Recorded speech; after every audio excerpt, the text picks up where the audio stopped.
ngayon, pag nahuli, may isang damakmak na hearing tapos hanggang ngayon wala pang sinusole. Yung magnanakaw noon, inuhuli tapos inuupakan. Yung magnanakaw ngayon, nasa stage ng bobola tapos pinapalakpakan. Saka yung magnanakaw noon, inuhuli agad ng pulis. Yung magnanakaw ngayon, nilalagyan ng barikada tapos pinoprotektahan ng pulis. Yung magnanakaw noon, pag nahuli, hiyang-hiyang hindi makaharap sa camera.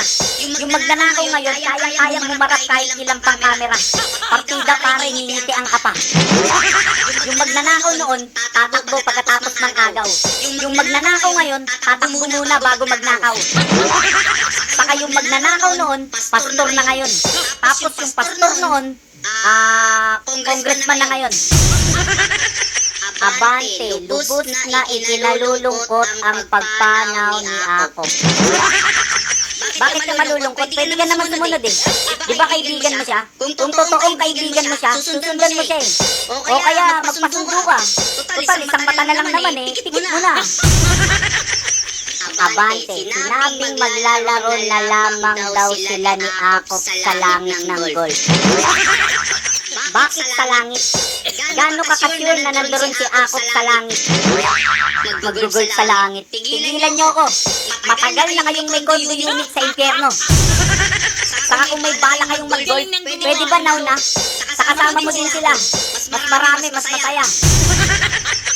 Ang paglagda sa 6.790 trillion pesos national budget ay tunay sa kolektibong tugon ng ehekutibo at legislatibo upang maiangat ang pamumuhay ng taumbayan sa larangan ng edukasyon, kalusugan, agrikultura, serbisyong panlipunan at pagpapatatag sa ugnayan ng national at local government.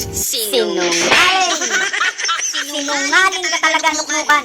Para daw may angat yung pamumuhay ng taong bayan. Tingnan mo paano yung iaangat yung edukasyon kung 22 classrooms lang? Paano yung iaangat yung kalusugan kung kinukuha niyo yung laman? Iaangat, kung may angat man dito, sila lang. Paano yung iaangat yung serbisyong panlipunan kung hindi na kayo pinagkakatiwalaan? Paano yung iaangat yung agrikultura kung yung magsasaka natin hindi nyo matulungan? Halimbawa na lang ng farm to market road. May farm sa market pero walang road. Nakakaalarma po ito dahil gumaganda po ang takbo ng ekonomiya ng bansa. Taliwas po ito sa sinabi ng Vice Presidente na bagsak ang ekonomiya.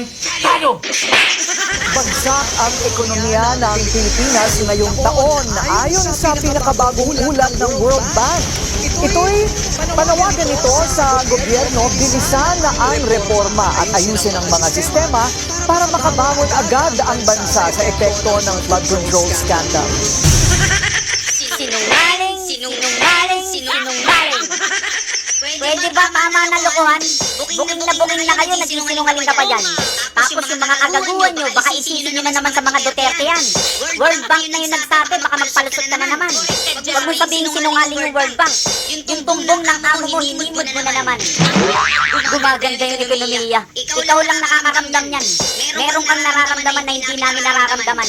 Pumunta ka ng Mandaluyong, ipatingin mo na yan. Alam mo kung ano yung maganda? Yung bigayan.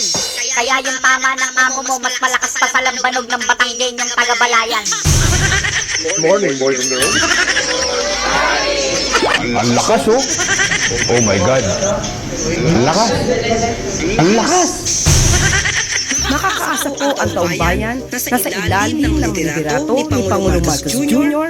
Ang pondo ng bayan ay para sa bayan.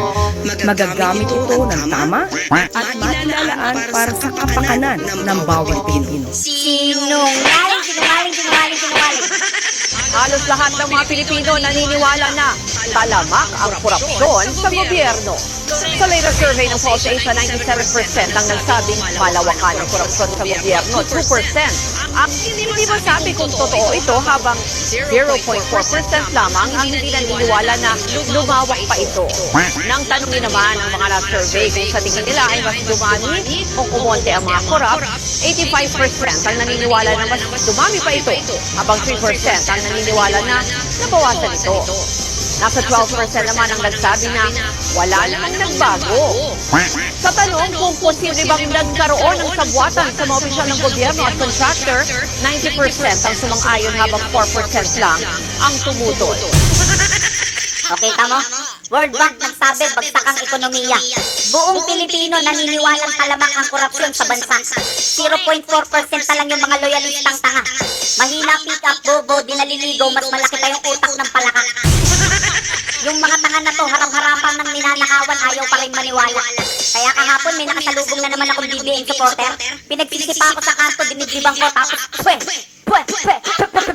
pinagduduraan ko sa mukha. Ayaw niyo pa rin maniwala, lahat ng survey ng amo niyo naging spaghetti pababa. Sa SWS negative 3, tapos negative 15 naman sa Pulse Asia. Sa pahayag naman, 51 against 24, putek negative 27, nakakahiya. Sipain niyo na to, palabas ng Malacanang nilalamig na. Dapat dito sa magnanakaw na to, ihulog sa Buana Bridge, bitayin o kaya ipako sa luneta. Or padukot niyo kay Trump tulad ng ginawa niya sa presidente ng Venezuela. Total, firmado na yung 2026 budget. Ano bang pangako niyo dyan? Ang pangako namin ay simple. Sisiguraduhin namin totoong makikinabang ang taong bayan dito. Sinungaling! Yan na naman tayo, nangako na naman kayo. Ganyan na ganyan din yung sinabi ng babaeng to. Makikinabang din daw yung bawat Pilipino, parehas na parehas yung script nyo. Gusto mo kami paniwalain sa mga sinasabi mo, eh hindi nyo pa nga binabalik yung mga ninakaw nyo? Dun sa PhilHealth, binalik nyo na ba yung mga kinuha nyo? At kung binalik nyo na, saan nyo pinangkuha yung pinambalik nyo? Sa 2026 budget? Eh di yung nagbayad ng mga kinuha nyo, kami pa rin mga Pilipino. Sabi nga natin, 3 months pa lang, marami na nagawa ang Pangulo at ang gobyerno. Na hindi nagawa ng mga nakaraang administrasyon. Wala nga pag-iimbis noon. Sinungaling! Hoy, Bongbong, magkano ba yung bonus neto? Ang lakas sumimod ng puwet mo, kulang na lang sambahin ka neto. Sasampalin ko lang ng katotohanan tong alaga mo. Iisa-isahin ko sa'yo yung mga nagawa ng Duterte, pakinggan mo. Unang-una, pagpapalibing sa tatay ng amo mo. Free irrigation law. 1,000 dagdag sa pensyon ng SSS. OFW Hospital. Bukana Bridge na inaangkin nyo. Dagdag sahod sa mga pulis. Dagdag sahod sa mga sundalo. Dagdag sahod sa mga guro. Mga bagong kagamitan ng pulis. Mga bagong kagamitan ng sundalo. Mga bagong kagamitan ng Air Force. Mga bagong kagamitan ng Navy. National Academy of Sports. Clark Airport. PNR. Skyway 3. Bulacan Airport. Rehabilitation sa Nueva Ecija. Mga gamot during pandemic. 10 years passport. 10 years license. 10 years Siemens book. Niligtas yung OFW sa Kuwait. Tinanggal yung laglag bala sa NAIA. 563 na adik sumuko. Bawal inuman sa daan. Curfew ng mga kabataan. Pinalinis yung Boracay. Pinalinis yung Manila Bay, ginawang Dolomite Beach. Nagpagawa ng ospital sa Mindanao. Free education. Cebu Iconic Bridge. Bagong tren sa MRT saka sa LRT. Nilutas yung problema sa Marawi. Pinasukat sinusutan ng 7.28 billion. 150,149 classrooms Luzon, Visayas, Mindanao. At marami pang iba. Yung mga nakalimutan ko, i-comment nyo sa baba. So ngayon, tapos na ako, ikaw naman magsalita. Sabihin mo sa amin yung amo mo kung ano yung nagawa. Sa konektadong Pinoy, walang iwanan. Walang konektado, lahat ay konektado at mas mabilis ang serbisyo.